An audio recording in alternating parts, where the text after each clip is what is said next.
Hello, everyone. A warm welcome to our guest for another RMC conversation about the coronation. This time looking at the theme of service reflected in the actual coronation at Westminster Abbey, but also in another of the weekend's key events, the Big Help Out, scheduled for Monday. Welcome to those joining us online now or later on our YouTube channel. Go straight to our first guest. Catherine Peppensters, journalist, author of Defenders of the Faith, the British Monarchy, Religion and the Coronation. She is looking forward to an enormous holiday after Saturday. Catherine, I just wonder whether you could briefly reflect on the extent to which the idea of service in the coronation at Westminster Abbey is new and not new. It's new because normally they don't announce this coronation has a theme and it is such and such. And they have announced that there is a theme this time and that it's about service. The theme is called to serve. But if you look at previous coronations, if you looked at 1953, you could see woven into it ideas about service. Although I think Elizabeth II was possibly thought of more as somebody who was who carried out her duty. But having said that, there was a book published that had a foreword by her that was called The Servant Queen, and that idea came through that she was the servant queen serving the servant king, i.e.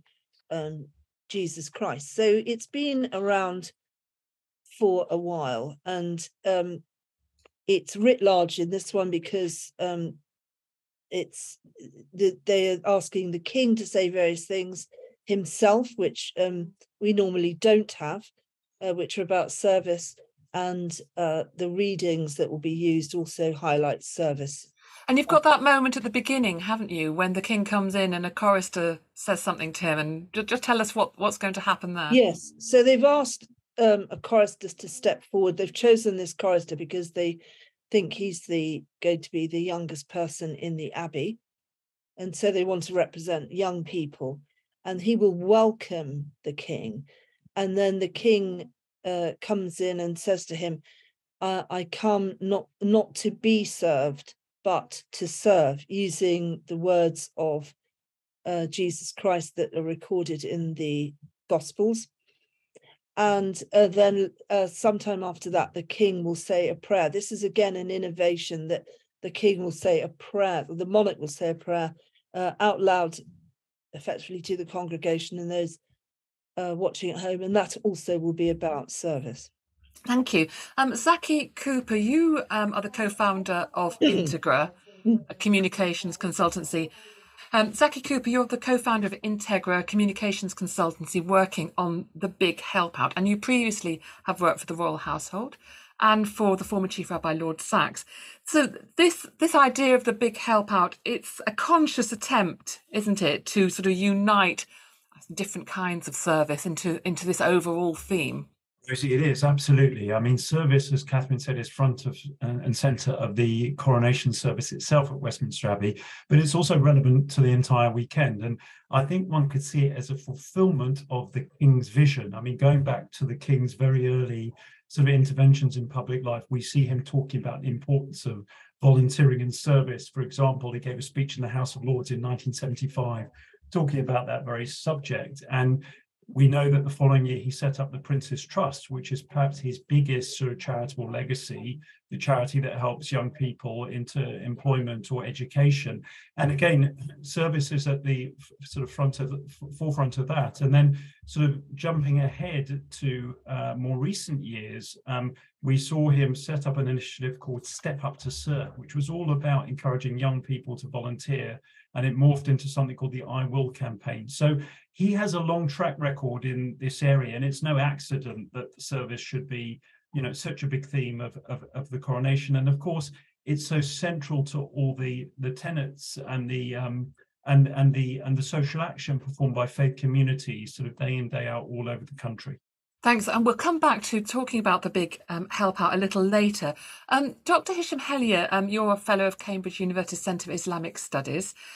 This might sound a bit off-piste, but I don't mean it to be really. I saw a tweet from you yesterday in which you expressed the idea that the idea of this People's Pledge, you said, I don't think this is going to evoke the response it was intended to at all. Everybody's talking about this People's Pledge and whether it's a good idea or not. I mean, do you think it was an attempt to sort of just pull the people and the king in together into this idea about service? I do, and I think it might have been very well intentioned. I think the whole idea was to broaden the participation in the coronation beyond those who are actually present in the Abbey itself to the wider public, and on that level, I think that's very laudable. I'm not sure it's going to land in quite that way. Frankly, we won't know until the actual day. It might very well be that we find in different parts of the country that there are different town halls and celebrations and gatherings, and everybody does their own little mini coronation here and there. It could turn out like that. And there was a piece actually on CNN yesterday by Sundar Katwala, who is formerly a committed Republican, but has since become more sort of a fan of the monarchy, as it were. And his argument was, there are very few things that bring us all together anymore in terms of a unifying institution.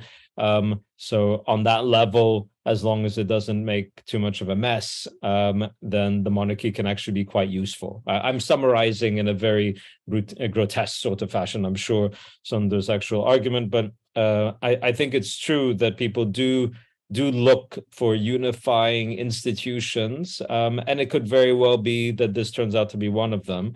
Of course, it could turn terribly wrong, where people don't actually engage at all, and it's also the words themselves. Pledging allegiance doesn't sit very well with our modern sensibilities. And of course, the king himself, as you mentioned earlier on, is going to be giving a prayer where he's talking about service in terms of him being the servant of the people.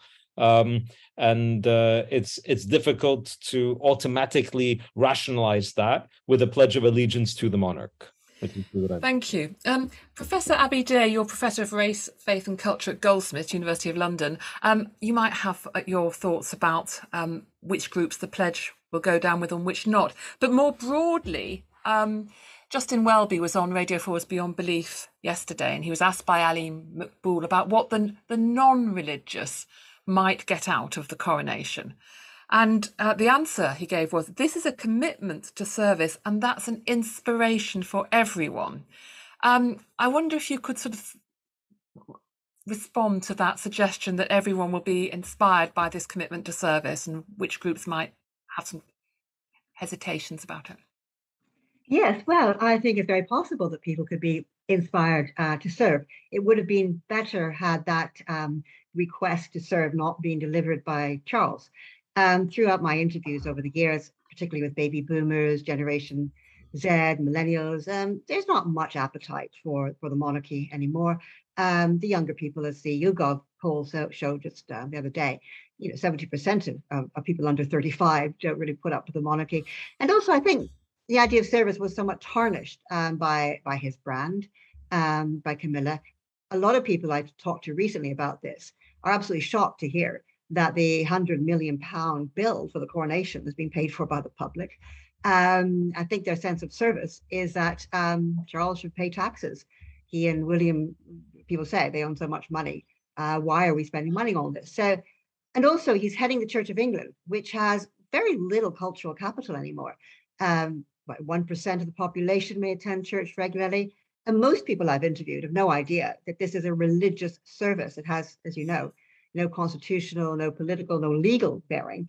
It's simply a religious service. And people don't really know that either. So I think a lot of people are happy to go to the pub and have a fun day.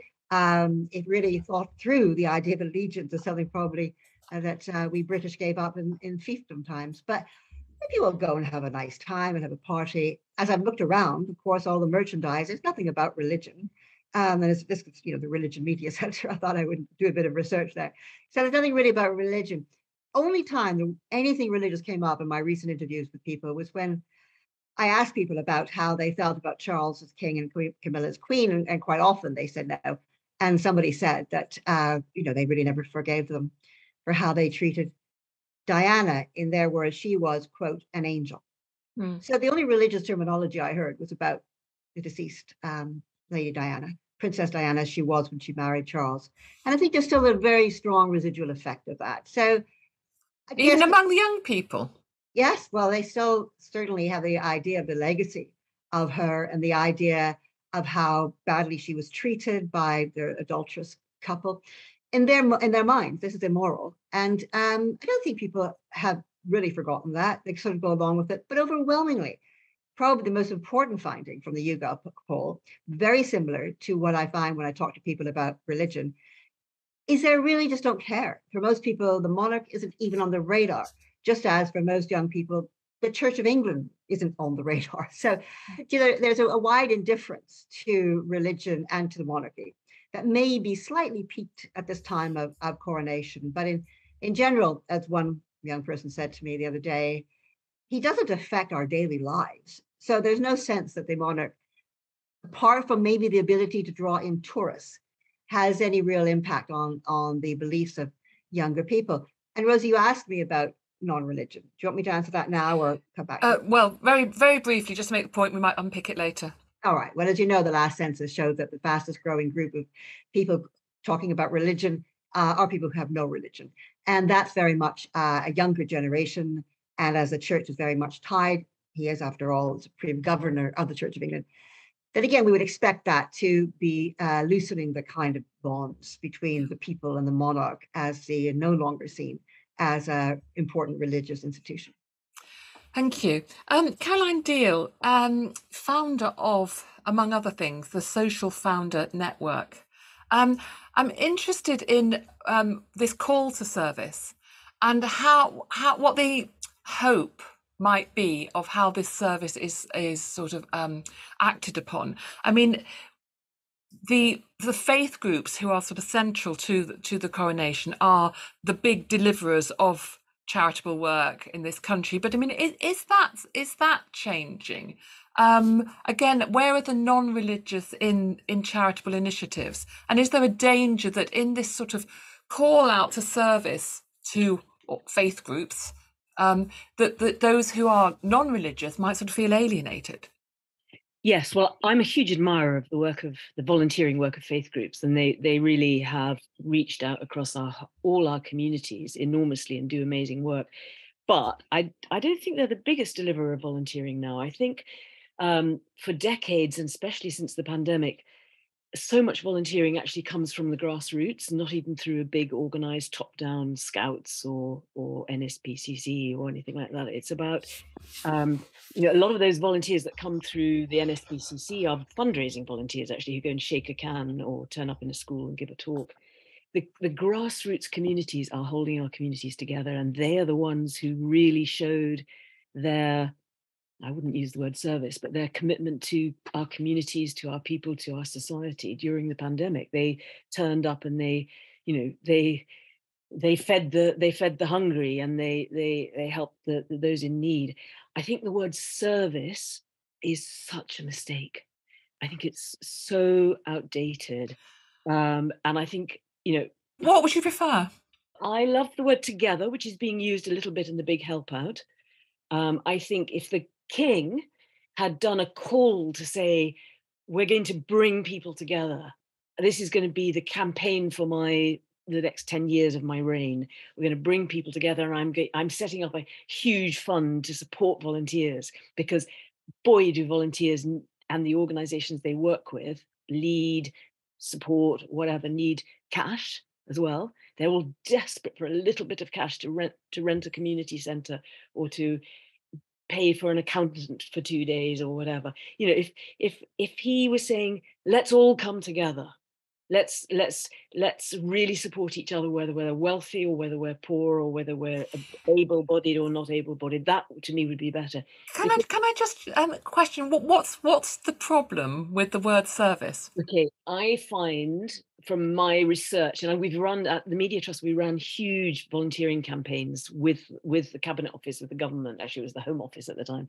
but with the civil society organisations. Those sort of words of service are seen as outdated, a little bit subservient, to sort of twist the word a little bit, hierarchical, a bit patronising. The drivers for people for volunteering are a mixture of giving back and taking. So people want to help, they see a need, and it might be just as simple as, setting up another Scouts group, or it might be working in a homelessness shelter, or it might be being a carer for someone with mental health, or a peer mentor, all the things that we know, or environmental volunteers. They see that as, on the one hand, giving back, helping, supporting, making a difference, changing things, supporting communities, supporting people in need. It's a very proactive way of giving back. But then also the key thing with volunteering is that people, that they may not even admit it to themselves, but all the research over decades has shown that people want to get something back from it. Yeah. They want to make new friends, or learn new skills, or meet people, or whatever, including in the faith-based communities. I'm interested in your comment that the faith sector perhaps isn't quite so important in volunteering as it used to be. I mean, I think a community life survey fairly recently showed there's still a sort of stronger correlation between religion and civic engagement and volunteering than among the non-religious. But if I could just go to Jagbeyuti Yohal, who is Professor of Sikh Studies at the University of Birmingham. I mean, I'm interested, Jagbey, in this idea that service might be an off-putting word. Service, seva, absolutely key to Sikh understandings of themselves. I mean, do you see that it might chime in with their ethic? There might be something alienating about the word? No, I suppose within the Sikh tradition, seva or selfless service is very embedded within our theology and our teachings. And all the work that organisations such as Khalsa Aid, Midland Langar Seva, or say Nishkam Swat do is that selfless service, and service is that word that always pops up. It's a core word that appears within our theological teachings, and I think it will resonate with young people. But whether that call to service by the king kind of motivates is another question. I think it's as Sikhs, we've always done this. We don't need somebody to tell us that let's be this notion of service.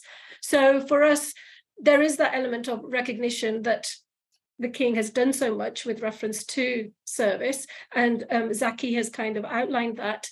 And I suppose for Sikhs, there will be an intergenerational difference in terms of how people will recognise the service of the king and the queen. With reference to, and I'm just thinking about how the older generation was so impressed that when King Charles went to Bungla Sahib, the Gurdwara in Delhi in 2019, and he went into the kitchen and helped turn over the chapatis, for example, and how his recognition of the Sikh concept of service was important. And I think he's also done that with reference to his first visit to a Gurdwara in December last year, where he visited the kitchen and he spoke to the volunteers and everything, who all participate in this concept of service because it's so ingrained within the teachings. But one of the things I would like to highlight is that within the Sikh tradition, this selfless service is done without any expectation of return. It's done voluntarily with that humility and recognition of compassion. And also there's that social activism call within our tradition, which kind of tells us to fight for social justice, but also to foster equality and to serve people. Interested in you raised the word activism and social activism. I'm just going to go to Martin Palmer, Chief Executive of Faith Invest, and I want to bring the subject just back to the King himself for a moment, and the sort of idea of service that he might work with. There's the ideas that are there on Saturday. There's the sort of public face of him serving. There's also I imagine the private man whose service might be a little bit more under the radar in terms I don't know whether to use the word activism. It seems a bit strange to use of a king, but I just wonder, Martin, how you might reflect on that aspect of the monarch's service. Thanks, Rosie. I mean, I think one of the things is that a great deal of what the king has done has remained under the radar. I've worked with him for many years off and on all sorts of projects, and he's given support, he's enabled things to happen. I think, knowing him a little bit, I think this pledge, this call to service, is a cry for help, to be absolutely frank. He said right at the very beginning he wanted a more modest, a slimmed down coronation.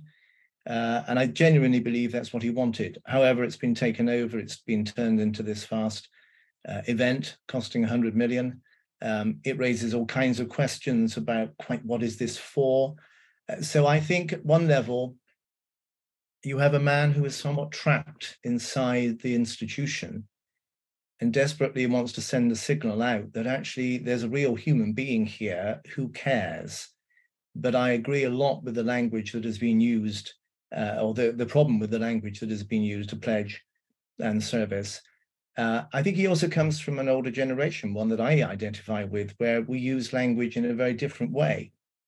And I think I just noticed Christina Pommert's comment about the BBC as a service instrument, that we've lost that sense that that is actually an important thing.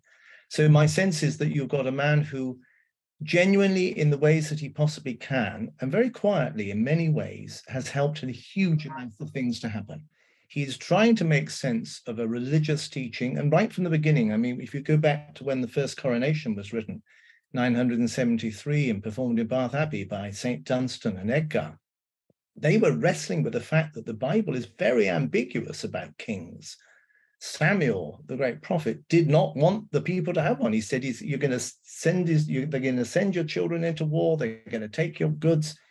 And so over against that, there then comes up this notion of the power of a king should be at the service. They should be, as Psalm 72 says, it should be a gentleness and compassion and so forth. It's very difficult when you're doing that in such an impressive building as the Abbey, with all sorts of people who are there representing things that most of us think are a little bit antiquated.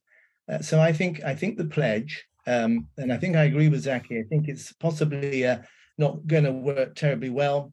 Is the famous story of the proposal to broadcast on the BBC radio the coronation of King George VI, and the Archbishop said, but surely people might be watching this and still keeping their hat on. So we have had a long problem of what on earth are the people going to make of this? They might even be drinking in a pub, said one. So we've had a long problem of what the heck do we do with this mystical ritual of 1,000 years old in a contemporary world? And my sense is that the pledge, badly worded, I would agree with Zaki, is a kind of hand reaching out. Please be with me. I want to be with you. All this paraphernalia. Thank you. So just a little bit more on the sort of theology of the service, in the service, and then I want to talk a little bit more about faith representation and what's going to be happening at the big help out. Catherine, the choice of readings in the coronation are very heavily service oriented, are they? There's a slight danger of possibly conflating the king with Jesus. I'm sure that won't happen, but the gospel reading. Just tell us about that. And I think one of the Psalms as well. Yes, I think it's conflating the king with Jesus in as much as anybody who follows Jesus is asked to follow in his footsteps and serve as he serves. So the gospel reading is about Jesus using the words of the prophet Isaiah from the Old Testament, and talks about how he's come to. I'm just looking it up while I'm speaking to you to double check it. Come to bring good news, set captives free, heal the brokenhearted, set those at liberty that are bruised. So it's about a pattern of how you live, and it's very similar to a gospel reading that is used every year at the Maundy Thursday service that the monarch is always involved with, and that gospel at that service, Maundy Thursday, is a similar one, but it's from Matthew's gospel, and again it's about feeding the hungry, providing the thirsty with something to drink. And then at that service they always sing Zadok the priest by Handel, which uses words from the Book of Kings. So it links the ideas of service that are in the Maundy Thursday ceremony with the coronation. This is a very strong strand of thinking that the monarch should be there for God and for the people, which some people would say is incongruous because here's this incredibly privileged, wealthy man. But as Martin Palmer's been indicating, I think Charles has been trying to find ways to make a contribution, and in ways that, you know, are not necessarily about spending one's time with the rich and famous, given what he's done in the inner cities. Thank you. I'd just like to invite people to put their hands up if they wish to contribute. I can see you're there, Abby, but I just want to go to Hisham, I think. I'm just interested in this phrase at the end of the coronation service, where the king will stand before leaders and representatives of the faith communities, and they deliver a following greeting. Your Majesty, as neighbours in faith, we acknowledge the value of public service. That's the first thing they're going to say. We unite with people of all faiths and beliefs in thanksgiving and in service with you for the common good. Not the revolution, but the common good. I wonder, Dr. Helia, what your thoughts are about the participation of the faith representatives in that moment. So first, out of all of the innovations that the king is introducing, I think this is one of the most symbolic in terms of trying very hard to bring in a recognition of the fact that our country is indeed a multi-faith country of many faiths and of people who hold no faith.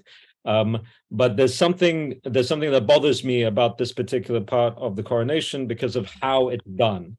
And what I mean by that is that you have different faiths represented, but not by representatives, if that makes sense. So these are peers. These are people who are in the House of Lords, who are there in accordance with their duties, in accordance with the service that they've done for the common good and so on. They're not there as faith representatives. They're not there as imams or priests or ministers of religion. They're there as individuals who happen to be from a particular faith community. And I don't think that that's quite what ought to have been the case for the coronation. There should have been, if the point is to show and showcase the fact that the United Kingdom is a country of many religions, then it should have been faith representatives, that whether in terms of representing a faith community group, okay, so they might not be ministers of religions themselves, but they represent a faith community in that regard, or indeed ministers of religion, imams, sheikhs, priests, whatever. And they didn't do that this time. You've got the greeting from the chief rabbi is there. So, I mean, he's fairly official, isn't he? Yes, he is, but I think that's not what I'm talking about. He's not. What we're talking about here is that there are going to be a bunch of people from the House of Lords as peers, and they will be representing Muslims, Hindus, Buddhists, because they would have been chosen because they belong to those faith communities. But that's not why they're in the House of Lords. You see what I mean? Yeah, I think there are a couple of things are happening, aren't there? Some peers are giving the king symbols or gifts, Yes. and then you've got some greetings from people who are more obviously faith leaders or representatives, I think, of their communities at the end. But Martin put his hand up when you were speaking. I wonder if Martin, is it that you want to address that particular point? And if so, please do. And then I'm going to go to Abby Day because she's had her hand up for a while. No, I think a very interesting point of view. The history of other faiths addressing the king goes right back to 1760, when the most significant Jewish organization in the UK is the Board of Deputies. Why is it called the Board of Deputies? Because in 1759, it was decided that the Jews should make a vow of allegiance to who was the person who was going to become George III. They got together, they created a group to do this, and that group continues to this day to defend the interests of the faith. I find I'm very much with Hisham on this issue that, what are we really talking about here? Is this a kind of token throw out to the other faiths? And also this idea that we all agree. I find that very problematic, because what it means is that nothing that is distinctive of our traditions is actually allowed to come into this. It would have been so much more. Yes, there'll be symbols, but actually we do have vastly different ideas that sometimes come together around common themes like the environment or about poverty, but to not have that sense that there are gifts, or as the Pope puts it very beautifully, he says when he asks people from other faiths to join in events, he says, bring your treasures. I don't see many treasures being offered here, and I think that's a lost opportunity. I'm just going to, Catherine's given a very helpful clarification that the peers who are from different faiths will give the king items to be used in the coronation rather than gifts. Thank you for that, Catherine. I'm sure we're going to come back to this, but Professor Abby Day, you've got your hand up. Yes, thank you. I think what's important is to unpick the conflation that has occurred between religion and morality.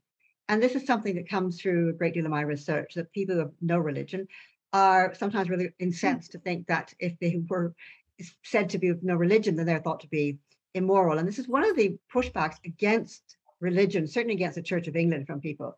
As I said, 99% of the population don't have anything to do with the Church of England, but they hear about it. And they hear about the abuse scandals. And I think there's a lot of anger about the idea that the church is holding itself up to be a high moral standard. And also sometimes some anger about the king's claim when he was even talking before Prince of Wales about being the defender of faith. I mean, some people I've talked to just kind of, who does he think he is? The idea of the freedom of religion was enshrined in the UN Declaration of Human Rights in 1948, the year of his birth. Also in the European equivalent, and in the current Equalities Act 2010, that all characteristics such as religion, gender, sexuality, etc., would be protected. And the Church of England has an exemption to that. And it was brought into law that the Church of England could continue to discriminate because it was a religious institution. So a lot of people are quite curious about this idea of the high moral standards, but also about the defender of what? The defender of faith, the defender of what? And so I think there's some queries about that might feed through as well. Thank you. I want to go to Zaki, if I may, because I would just like to hear a little bit more about the big help out. There's a suggestion in the paper a couple of weeks ago that that fears that this might all fall a little bit flat. How are the plans for Monday? Well, I think they're going well. I mean, as ever, people are quite last minute. You get a surge of interest and activity towards the end. And obviously, we still have 6 days to go. I mean, just to outline what it is. So really, this is an attempt to highlight, showcase and promote volunteering on the 8th of May, the bank holiday Monday. And it fits into a pattern for the weekend whereby we have the religious service, obviously, on the Saturday. But on the Sunday, we have the big lunch. And on the Monday, the big help out. And I think, you know, the thinking behind that is to allow people the opportunity to play an active role. You know, this is not just about 2 hours sitting at home watching a sort of slightly arcane ceremony on television, but a real opportunity to get involved and to promote neighbourliness and community spirit. And this was very much a feature of the Queen's coronation in 1953. And even though the weather on the day was not great, it rained on the 2nd of June 1953, one of the hallmarks of that occasion was the amount of street parties, fetes and gatherings held all over the UK. The statistics are incredible. According to the researchers at the time, 17 million people out of a then UK population of 50 million people sort of turned up and did that. So I'm sure there'll be all sorts of celebrations, taking place all over the weekend. In terms of volunteering, I mean, the particular angle that we have, because obviously this is the Religion Media Centre, is that we're seeing a disproportionate interest and involvement from faith communities in this. People on the call may have seen and heard some of the media coverage around faith leaders supporting the big help out. But of course, it's not just about lofty words from the clerics. This is also about action. And that's something that the faith communities are so brilliant at. You know, they're not just faith communities are not just about the theory, they're about the action. And so we are seeing a lot of faith communities registering to hold events on Monday, and I'm sure, you know, there'll be more over the coming days. I suppose that's great that they're doing that, and I know they've issued a letter calling on their communities to sort of take part in it. Is there a danger, though, Caroline, I don't know if you might respond to this, but is there a danger that this might sort of set up some sort of divide between the religious and the not religious? I mean, if you're not religious and the call out to help, you're hearing it come from faith groups, but not from your other volunteering charities, is that not a bit alienating? No, I didn't think so. And just to clarify what I said before, there is amazing volunteering that goes on across the faith communities, and I take my hat off to them. And it's a fantastic way of creating a call to arms. No, I think that the call to volunteer will be a hard one, because people like to be asked very directly to volunteer. All the research has shown the people that don't volunteer, which is roughly about 50% of our communities, don't volunteer because they're not asked. And lots of people want that ask to happen. So I think a lot of the non-faith charities will also be making an ask, either through the Big Help Out app or directly through their own passages. And there will be volunteering going on the Monday. But I think what's missing is a recognition of the day-to-day ongoing volunteering that's happening across our communities. It's like sort of embedded in everything. It touches every part of our lives, from before we're born to after we've died. Our communities are held together by volunteers, like the roots, the trails of fungi that go underneath the earth that join up the trees. Those are the volunteers. And I hope that the media will make a real effort to tell some of the stories of the real grassroots volunteering that goes on, where very ordinary people who aren't being corralled by the Scouts or by a faith group are actually supporting people of all ages and all backgrounds to improve, to enhance their lives, to get help, to get support in a very creative way, through music, through volunteering in sport, through all sorts of things like that. How realistic is it? And I'll ask you, and maybe Zaki might want to say something about it as well, to think or hope that, a big day of volunteering might sort of put a rocket behind volunteering generally and increase civic participation. All the volunteering campaigns that have happened since I've been involved in running volunteering campaigns have shown that big day is very hard to do. It's very, very difficult, and that people are really inspired by just ongoing day-to-day need in their communities and being asked to go and volunteer at the night shelter or at the football club. Sport is, by the way, one of the huge drivers of volunteering, which then leads to care and support and all the rest of it. I think, and ironically, things like the big lunch are a real catalyst for volunteering, because people will come together in their street and they'll realize that, there's, a kid who's got autism in the street who needs some help with reading, or there's an old person who needs some help with their shopping.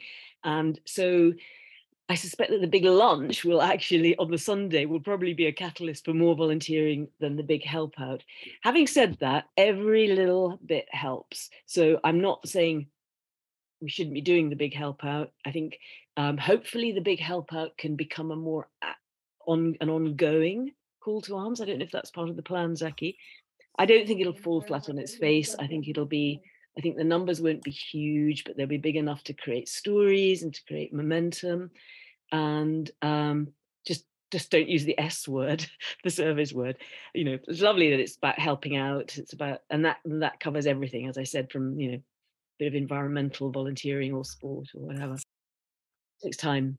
Yeah, thanks, Rosie and Caroline. Yeah, I mean, just to sort of come in on that, the Big Help Out is an across-the-board campaign. I mean, the faith communities are one component of it, but the Together Coalition are the sort of organisation running the entire thing, which was set up partly by the Archbishop of Canterbury, also Brendan Cox, Joe Cox widower is very involved, and they have assembled a great coalition of all sorts of different charities like the Scouts and the Girl Guides and the NCVO and the Royal Volunteer Service and the whole NSPCC, etc., etc. So they've got, you know, some great sort of charities involved. But I take the point about the grassroots. You know, it's not just about the mega charities. A lot of good work takes place at the grassroots, no doubt. Look, I think one can't be naive about it. One day is not a panacea. It doesn't solve everything. You know, we're not suddenly going to sort of suddenly enter a new glittering age. But what it does act is as a springboard and a reminder for people to get involved in volunteering. And, you know, quite a few of the responses we've had have been, well, I can't do anything on that Monday, it's a bank holiday, we're away, but actually we're going to do something subsequent to that. So I think, you know, it is about sort of taking steps over time rather than one sort of big giant leap. And but just a final thing to say, you know, that there is an overall context here where volunteering numbers are down. There's been some media around it in the last day or two. So I think this is an opportunity to help address that. But one can't deny that the overall numbers are down, and we have a cost of living crisis, and it is tough out there for a lot of people. Thank you. There is a question in the chat box. It's not necessarily directly pertinent to the idea of service, but it picks up on the point Dr. Helia was making about the faith representation at the coronation. The question, which I wonder if you could address, Dr. Helia, is, you know, who would be, you talk about the peers being there, but, you know, who would be the leaders of the Muslim Sikhs and Hindus in Britain that that you would want to see there who aren't there, in the sense that we're not so familiar with the Church of England as a hierarchy, there's a structure, you know, you have to have the Archbishop. It's not always so clear among other faith communities who may not be so hierarchical, who may be more sort of diverse in their organisational structures. So who would be the leaders, and who would identify them, and would that be a challenge? I think that's an excellent question, and Ruth really put her finger on it when she asked that. The reality is that many of these faith communities, as you rightly point out, they don't have hierarchical ecclesiastical structures. They do have religious authority in the sense that they have their own systems of religious authority, but they're not quite as clear, particularly in a minority sort of setup, where there isn't a single organization that can claim not even total sort of representative value, but a critical mass, as it were, right? So, I mean, you mentioned I think Martin mentioned the Board of Deputies that goes back to at least 1760. The community was very small when that was formed. So the community sort of grew within it, right? It's much larger now than obviously it was in 1760, but it grew within it. And there are also competing sort of voices within the Jewish community on that level. When it comes to Muslims and Hindus, and we have somebody here from the Sikh community that probably knows this far better than I, the growth of those communities took place in a much smaller period of time, primarily but not exclusively as a result of recent migration. So that creates certain challenges, and those challenges have been around for at least the past couple of decades, because not just about the coronation, but in terms of government engagement, okay? And it becomes very politicized, and government will decide we like this group today, we don't like them tomorrow because they don't agree with our political approach on this or our policy on that, and so on. So there's that, and then there's also a lot of arguments within the communities themselves about, okay, so who will represent, or how many will represent? Okay, so those discussions continue. I think that you have an example of that when it came to the funeral of the late Queen. Also having quote unquote representative value. And the way in which that was handled was imaginative, I suppose, creative, and that there wasn't necessarily one or two people that claimed to represent all of this community, but were religious voices connected to that community. And that's what happens until there's a much more regularized, cohesive, unified body or set of bodies.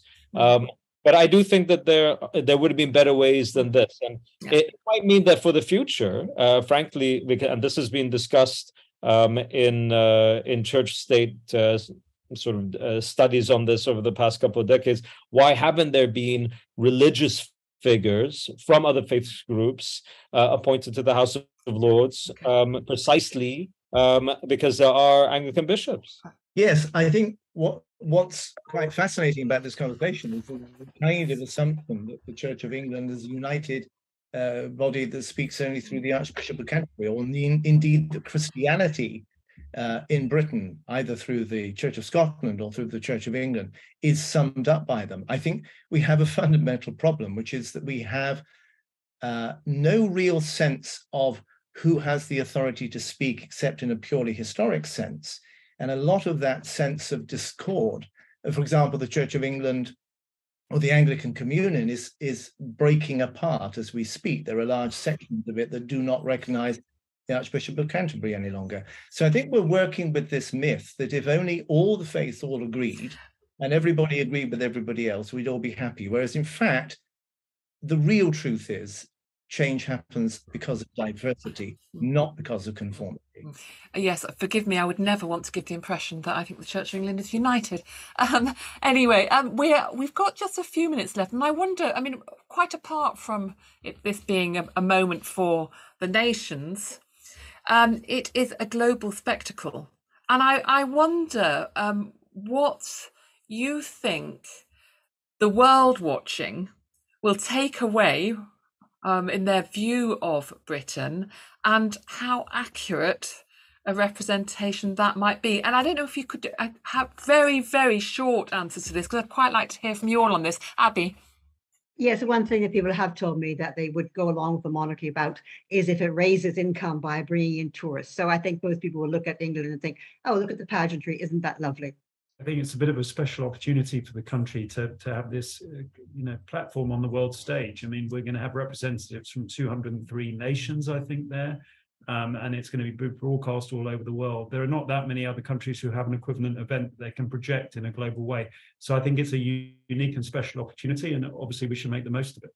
It's an opportunity for the media in this country to celebrate positive news and positive solutions in our communities in parallel to the coronation. So much of our news is negative. So this is a great opportunity to really go deep down into the grassroots and get those positive stories about the way that ordinary people in this country are changing lives and changing our communities and holding our communities together. I agree with Caroline. I think what would be nice to see is within the media reporting of, say, for example, the young volunteers who have been invited to the coronation, showcasing their work to inspire young people and to showcase the best of our younger generation, because they don't normally get that voice on such a big platform. And it will be a nice opportunity to do that.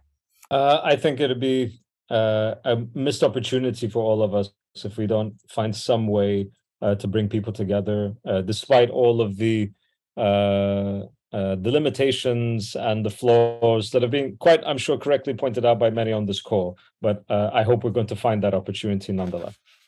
I think it allows us to have a really grown-up conversation about our own culture, and particularly about the royal monarchy, which we, for very good reasons, did not have while the late Queen was alive.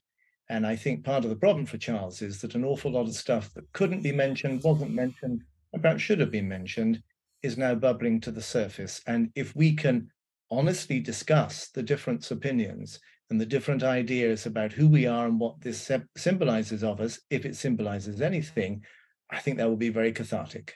While I've been on this call, I've received a press release from Buckingham Palace, which is about all the events which will surround the coronation.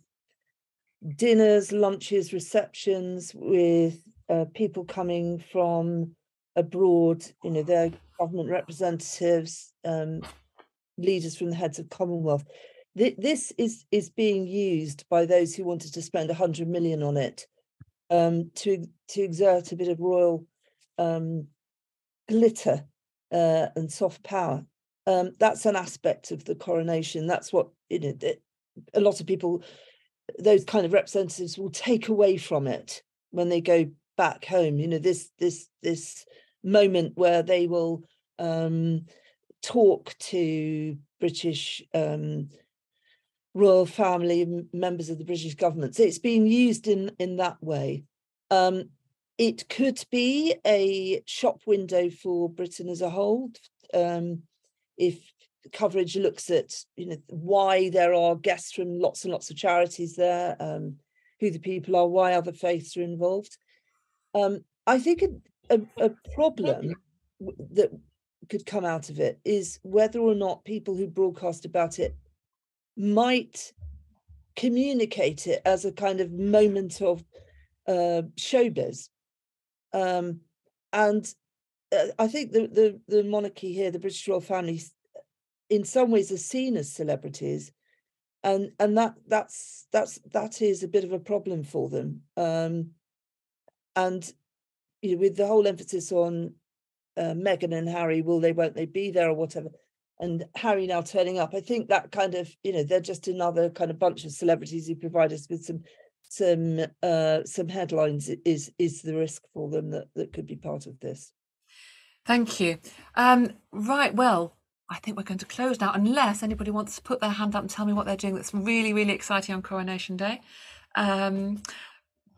But nobody's got their hands up saying, I'm heading from the hills, before it even starts. So I assume you'll all be watching or commentating or doing some such thing. Thank you very much indeed, everyone, for joining us. And there'll be another RMC meeting soon, and I hope we'll see you again. Bye-bye.